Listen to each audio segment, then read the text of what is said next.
If you've ever seen these kind of pine logs right here, you will know they are a little bit troublesome at times, but I'm going to take you through the full process today and show you how to make an amazing product just like that. The full process, beginner friendly. Let's get straight to it. The laser of choice today will be the F2 Ultra UV, but don't run away if you don't have that laser, because this process is usable on any of the F series lasers and probably the other ones as well. So it's well worth sticking around, and stick around to the end because there is a really unique tip I've got that you probably haven't seen before that will blow your mind and make it pop. In terms of material, these are pine logs and you can get them from Amazon, you can get them from AliExpress, Temu, you can buy them in bulk, and they are also really, really cheap. Definitely worth getting your hands on, and I love how these things look. These logs do have the rings around them, so where you place them is quite important. You can lay it on your bed. I like to use my self-centering jig in this case because they are often quite an obscure shape, and this is just a really good way to pull it in and get it nice and central in the middle so you can set up your design nice and easily. Next job is to join those two dots and focus the laser. In this case, we're using the touchpad and we're just gonna lower the laser down until those dots are together. And now we know that is manually focused. So let's get started. We're gonna hit that new project button at the top there. And what will happen, it will take a picture, it will beep, connect to our machine in this case, and we are good to go. So the first thing we wanna do in this case is we wanna pick our material settings. Up here in the top right, you're gonna see material, and it starts as unknown material. We're gonna select that. And in this case, if you haven't got it, in the wood area, there is something called pine wood. And that is a good starting point for us. And I'll tell you why in a second, okay? It's important to select that first. So once you've done that, we have manually focused our machine, so we're happy. But at this point, if you wanted to do an autofocus, you can select that button right there and it will auto measure it. And I will do it just so you can see what happens. It will take a picture, it will adjust itself. As you can see, it's set the measure amount at 30 millimeters from the surface. And we're focused now, we are happy with that. So the first thing we want to do is import our design. So let's get an image first to do that. Now I'm using a website called Creative Fabrica, and this is something I pay for myself. However, I do have an affiliate link in the description below if you are interested. But anyway, this is what I use. And what I'm going to do is I'm going to type in Labrador. I've already done it at one point. And you'll see there are masses of photos and SVGs and that kind of thing. So I'm looking for like a nice watercolor type. And if you click on this one over here, you'll see there are loads of different Labrador photos. And if you look there, it says including commercial license. So in theory, you could use this for commercial purposes. I'm going to hit the download button. What it will do is download the zip file. If we open that, there are a number of images in there. Now, if I click on that first one there, you'll see that is the one we want. So I'm going to remember that and I'm going to import that into XTool Studio right now. So we're back in XTool Studio. We are going to go over to the left and there is a little positive icon there. Click on that.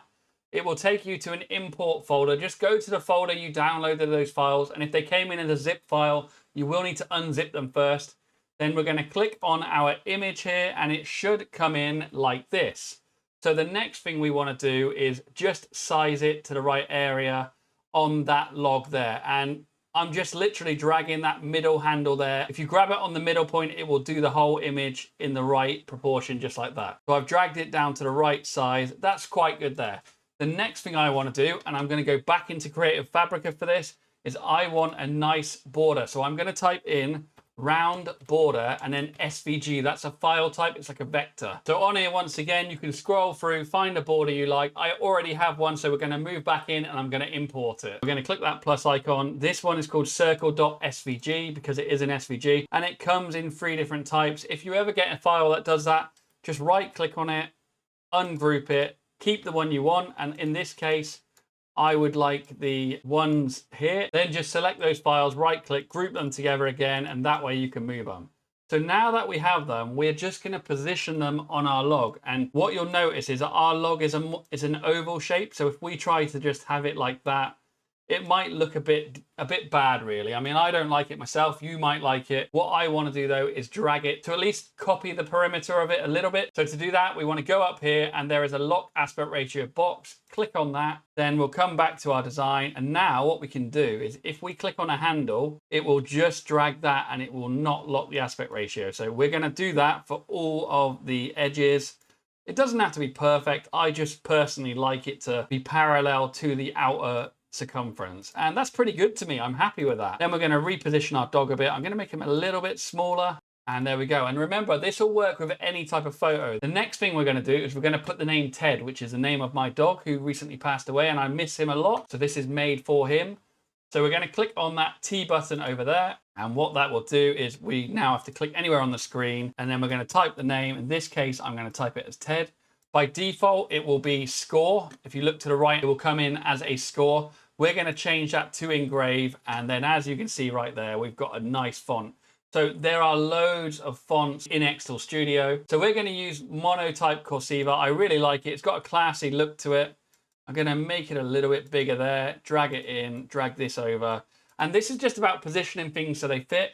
But in a nutshell, our design is now done. That was super quick, super easy. We are ready to start applying our settings and our framing. So we always want to frame just to make sure this fits on there, because although we have a camera, the cameras aren't always entirely accurate. So the way we go about doing that, we click down here in the bottom right, and there is that framing box there. Click on the lines, and in this case, I want to do an outline frame. I actually want it to show me the outline of the design. So click on that, and then click that framing button, and we'll go and take a look. So at this point, I just want to stop for a second and say, if this video is helpful, please subscribe and like it. If you want to buy an XTool laser, there is an affiliate link in the description, which helps allow me to keep making these videos at no extra cost to you if you use it. And also, the jigs are available in the description as well. But let's crack on and let me show you the good stuff. As you can see, we are pretty good on here. What I will say, one of the features of my self-centering jig is you can actually rotate it. So if you don't like how the actual ripple pattern is on the wood,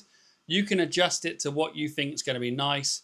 Just make sure you're still framed at the end of it. So we've done that part, we've framed it, we're happy. Now we're gonna apply our material settings, but the first thing we need to do is prep our photo. And we are gonna now adjust it, because if you're doing a photo, you need to adjust it to be optimized for the material. To do that, click on that adjust button there. And then over here, in this case, because we set it to pine wood earlier, the AI built within XTool Studio knows the material, so it knows what to do to adjust it. So if we click on auto adjust, what you're going to see right now is it's going to update the contrast, the brightness, it's going to turn it black and white. And in the eyes of XTool Studio, that is now optimized for photo engraving onto wood with our laser. Now I've tested a load of settings, and this is for the F2 Ultra UV, as I said at the start. So if you have one of those lasers, you're welcome to use these settings. So what I'm going to do first, I'm going to select my text and my vector image around there. I am going to right click and put them under the same layer. So now if I go to the bottom left there, I can actually select them easily there by selecting that layer.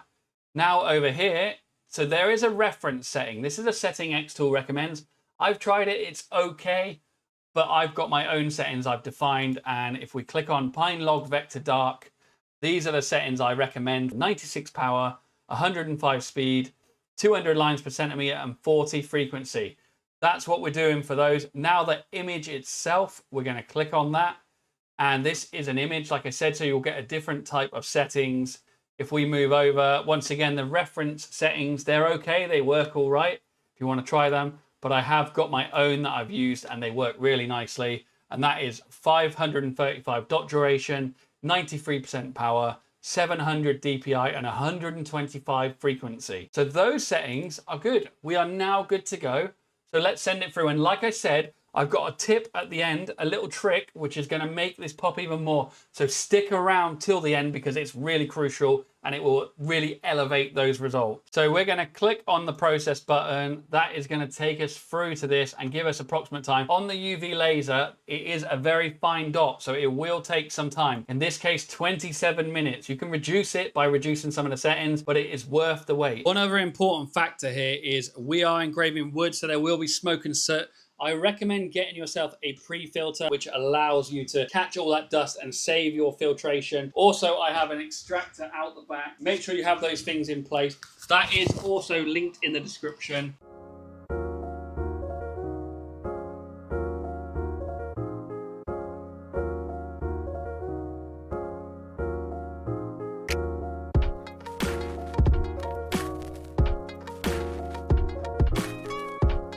So we have our engraving. It already looks brilliant, but we're going to do something now that is going to really make it look even better. And this is a little trick that I've been doing for a while, and it is basically scoring a line around the outside. But I've got a bit of a twist to this one. So if you've seen it before, this is different. What I will do is I'm going to select the image first. I like an outline around my image. It just helps silhouette it a bit and give it a nice outline shape to make it pop. So the way we're going to do that is we're going to click on our image, and then at the top here, there is the offset button. So click on that, and then by default, it will try and offset it by 2 millimeters. We don't want that. In this case, we'll do 0 first. We want it to actually silhouette the exact profile of the dog. So we could score that and it would look okay, but because on the UV, it's a very fine laser, it's quite a fine line. So there is a trick to actually do it where we can thicken the outline. And the way to do that is offset the offset. So we're going to do that. I'm going to offset it by probably 0.5. And you're going to see now, if we now click on create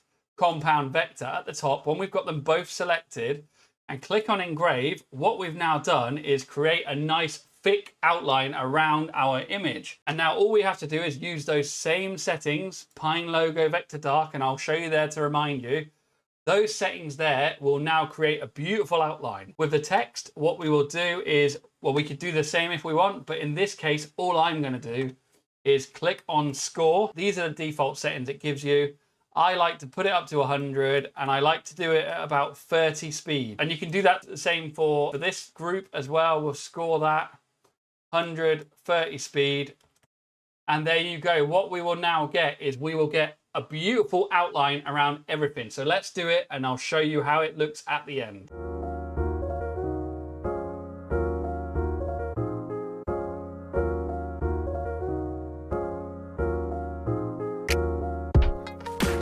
So there you have it, guys. We have a beautiful creation which you can now hopefully do yourself. You can sell them, gift them, whatever floats your boat, you can do it. And if this video has been helpful to you, hit the like and subscribe. We have loads more tutorials for the F2 Ultra UV, the F2, the F1, the F1 Ultra. They're all on the channel. Check them out so you can help yourself. But if you also would like to support the channel and are thinking of getting an XTool laser, there is an affiliate link down below which you can use, which helps support us. And the same with the self-centering jig and any other jig I sell. They are also available on my website in the description. Have a great day, guys. Take it easy, and I'll see you on the next one.